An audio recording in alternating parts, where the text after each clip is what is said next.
Well, that was it was not great. It was not great.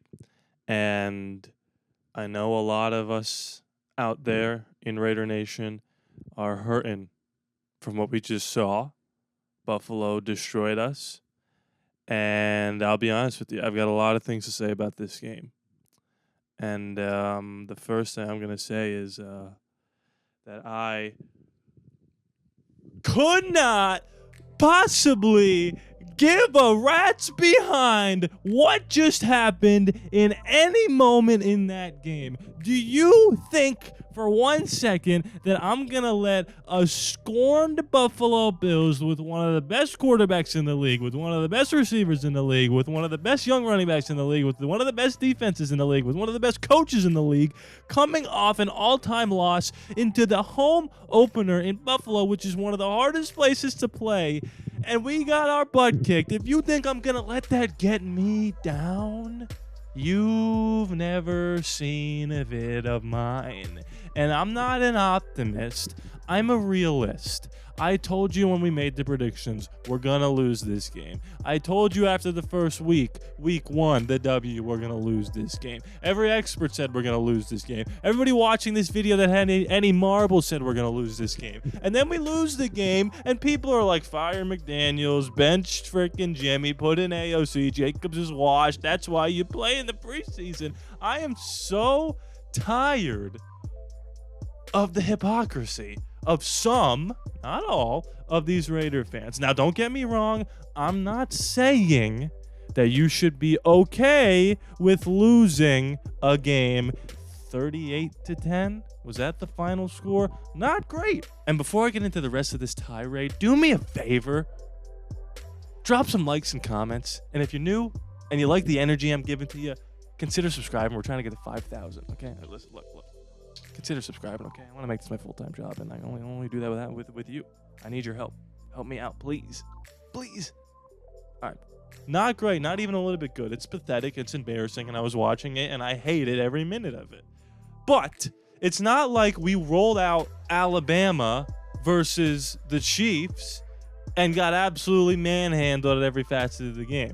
There are key plays and instances that you can point to show where exactly we lost the game, and I'm going to get into them right now. There are 3 things that I said we have to do, at least 2 of them for dang sure, and we didn't do any to win the game. Thing number 1, win the turnover battle. We had 2 interceptions, neither of which I blame on Jimmy Garoppolo. The one was a tip pass, lineman stuck his hand up, screen pass, intercepted. If he catches that ball, Amir Abdullah, he might still be running. And all of a sudden, we got a big-time lead. But instead, it's a turnover. They score a touchdown. So there's 7 points right there. The second interception, again, was a weird freak play where he checks it down to Jacobs. It's coming right at his face. Milano sticks his arms over Jacobs to get the ball and rips it from him. Again, they go down and score 7 more points. So that's 14 points right there. Take 14 off of 38. Now we're at 24-10. And then there are other times throughout the game where we just didn't steal a possession or get them to get off the field in 4th down, which is just like losing the turnover battle. There was a 4th down play, 4th and 4 at the goal line. Josh Allen's running around. This is after a 10-minute drive. We got dominated in time possession because of this one drive. And if we stopped them, it would have been an 11-point game. We get the ball. Who knows what happens if we go down the field and score. 3 plays right there, 21-point swing. And now all of a sudden, the score is what, 17-10? I can't do math particularly well, but I think that's right. So that was the one thing I said. We have to win the turnover battle. Didn't do it. Number 2, can't settle for field goals. We only kicked 1 field goal, but I said, when we get this ball back after the first drive, which was electric, let's just go do it again. Good teams like the Chiefs and the Bengals, offensive good teams, go down and score again. And we had the freak interception. These things happen. If you guys watch this game, you know the NFL is a game of inches, it's a game of plays. A couple balls bounced the Bills' way, and that was a wrap. It was Rap City. And the third thing I said that we needed to do was run the football.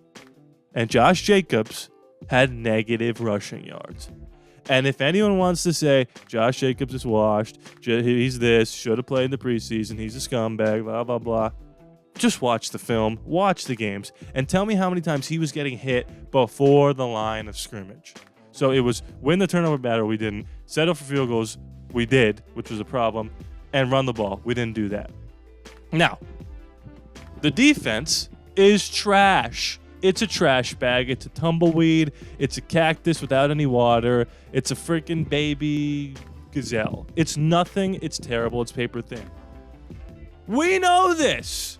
We know it's not good. Why is this all of a sudden a surprise to Raider fans? Every year, people think that we're going to start 5th-round picks and sign free agents for decent money and think, boom, with the same coordinator, it's going to change. No, you have to hit on your first-round picks to be a good defense. And right now, through 2 games, Tyree Wilson has not made an impact. I'm not going to call for his head like people who want to jump down his throat. I don't know how many sacks Khalil Mack had in his 2 first games. Probably 0. I'm not fact-checking that. You look it up if you please.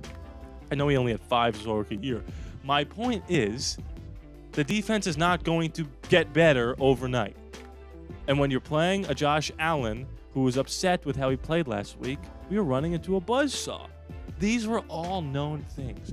I don't understand how, after watching this game, I know the score was bad. I know it looked bad, but I don't understand how we can get from, oh my God, we can make a run at the division, and then we lose one game pretty bad to one of the best teams in the league, home opener, coming off an awful loss, and think, you know what? I was wrong about everything I said in week 1. Now listen, how good are we? We're probably somewhere in between this game and the Denver game. Next week, we play the Steelers. We'll see how that goes. Their offense doesn't particularly scare me. Their defense does. But if we could score a couple points now and then and play average defense, which is all that we're asking out of the boys, we're going to be okay. Jimmy Garoppolo didn't play well, didn't play bad. I thought, again, the interceptions were not his fault. I didn't see, those balls bouncing the way they did. He missed like 1 or 2 throws. He made some good passes. Devontae was Devontae. Don't know why he was in the game at the end to get a concussion. That really upset me. And I hated that any of those starters were out on the field, but I'm not the coach. It was dumb, in my opinion, but that's hindsight with the player getting hurt. We couldn't run the football. The offensive line was not great. Jimmy didn't get sacked again, but it wasn't great. Hunter Renfro's non-existent. Michael Mayer's non-existent. I don't know if that means that we just have to gel, if McDaniels doesn't like him right now, if he's not calling the right plays. I don't know. Another thing we have to take into account, Jacorian Bennett didn't play in this game. These are all factors that led into the obviousness that we were going to lose this game. And again, I'm not telling you that you don't have a right to be upset. It was terrible. It sucked. It was a waste of a Sunday. But we're not ready to compete for a Super Bowl like the Buffalo Bills. And I don't know what happened in week 1 to make you guys think all of a sudden that we can make a run at this thing. And now anything's possible, any given Sunday. And if we go 2-0, awesome, great. But this was just one of those games where you thought, we're probably going to lose it. And we did. And the score was lopsided. And it is what it is. You move on from it. You brush it off. Listen, I know it's hard out there. To be a Raider fan, it's tough. I see it all the time. Oh, my God, it's another year of mediocrity. Right now, the offense and the defense is not ready to compete for a Super Bowl. We know this. Could we sneak into the playoffs? Maybe. But we're going to have games like this. We're outmatched by better teams. The Steelers, we'll see how they play tomorrow, Monday night, at the time of this recording. They're not that much better than us. They're definitely better defensively. I think we're better offensively, so it should be a good matchup. It was a good matchup last year. Both teams are relatively the same. We'll see what kind of matchup it is this year. All I'm saying is this. Everyone take a deep breath out there. It's going to be okay. Or it might not be. But we're not going to lose every game 38-10. And we're not playing the Buffalo Bills every week. There are some games on our schedule that I had as losses that now seem pretty winnable. New York Jets. You know what I'm saying? You know what I'm saying? So I would just relax. I got nothing else to say. We'll be okay. Steelers, I got that as a win. I still feel that way. Comment below your thoughts. Do we win that game? Do we lose that game? Do you think I'm dumb for reacting the way I did? Don't really care, but let me know anyway. I'm sure you're going to let me know. Please be sure to subscribe. We're trying to hit 5,000. We're pretty close. Drop likes, drop comments. I love you guys, and I'll see you next time.